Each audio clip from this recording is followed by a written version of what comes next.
efforts. That's not talked about enough. And thank you for trying to save Henry.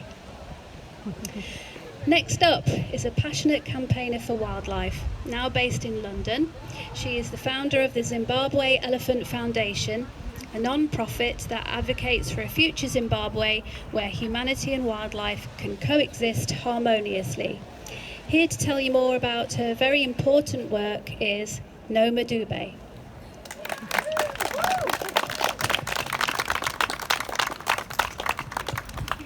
Thank you. I was going to talk about the campaign that we've been doing for a couple of years now, campaigning against the trade in live baby elephants from Zimbabwe, taken from the wild in Zimbabwe to live in deplorable conditions in Chinese zoos and UAE zoos. But since yesterday was Cecil's anniversary when he was killed by the American doctor, I decided I was going to talk about trophy hunting. So in Zimbabwe, trophy hunting is part of in quotes, sustainable use policy adopted by the government in generating income to manage environmental affairs.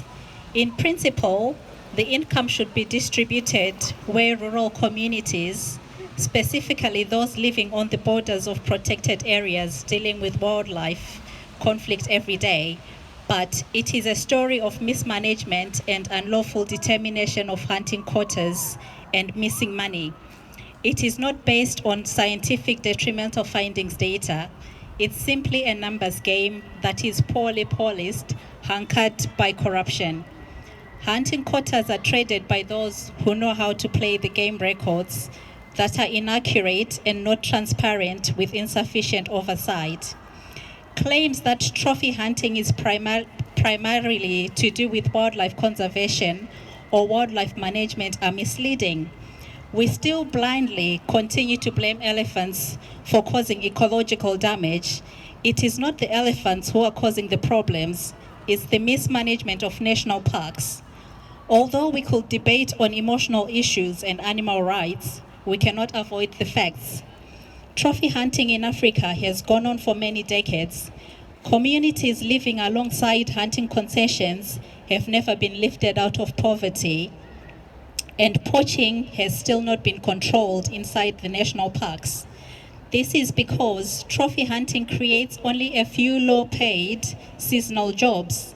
Rations of meat from trophy hunted animals is distributed to local communities during the hunting season, which encourages demand for bushmeat. Furthermore, the hunting season takes place during the dry season, and once hunting camps are closed at the end of the season, those rations of meat stop when village food stocks are running low. That inevitably leads to subsistence poaching, since it will be many months before crops can be harvested. Vast areas of land in Africa were set aside for trophy hunting only, with little benefit to all but a few. Tens of thousands of dollars are deposited into foreign bank accounts of hunting companies annually for each of the biggest, rarest animals to be hunted for trophies during a typical 2-week hunting safari.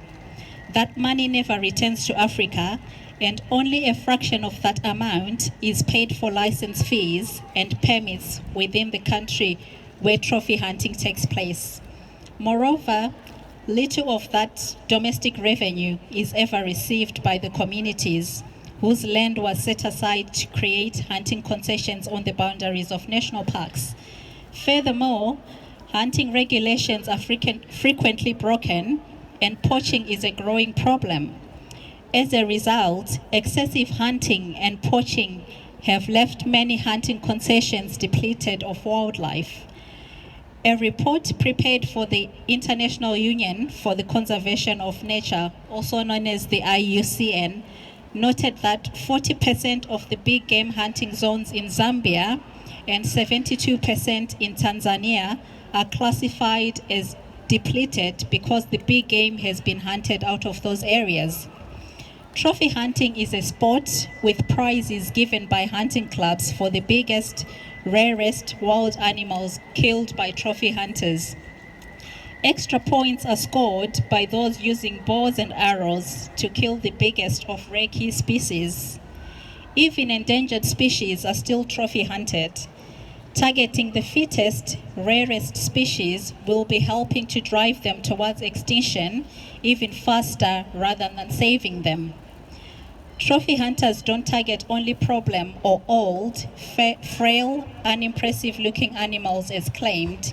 Instead, they target wild animals in the prime of their lives, that is, with the most impressive traits such as the largest tusks, the longest horns, or the darkest manes. They remove strong, healthy survivors, often dominant males, with the strongest genes and years of survival knowledge to pass on. This severely disrupts animal families, weakens gene pools of wild populations, and reduces disease resistance. Trophy hunting also often causes immense animal suffering.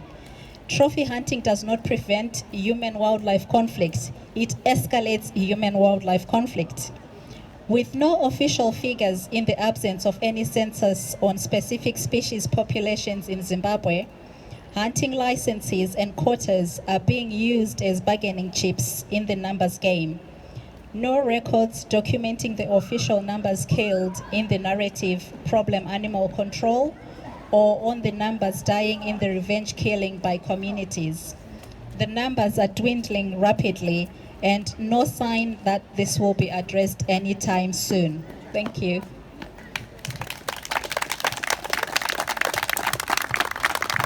Thank you. Our final speaker had been the former CEO of the Badger Trust, Dominic Dyer, but he's reluctantly sends his apologies due to family issues, and we wish both he and his family well. Instead, the co-founder of Ethical Bucket List, Audrey Gaffney, has graciously stepped in to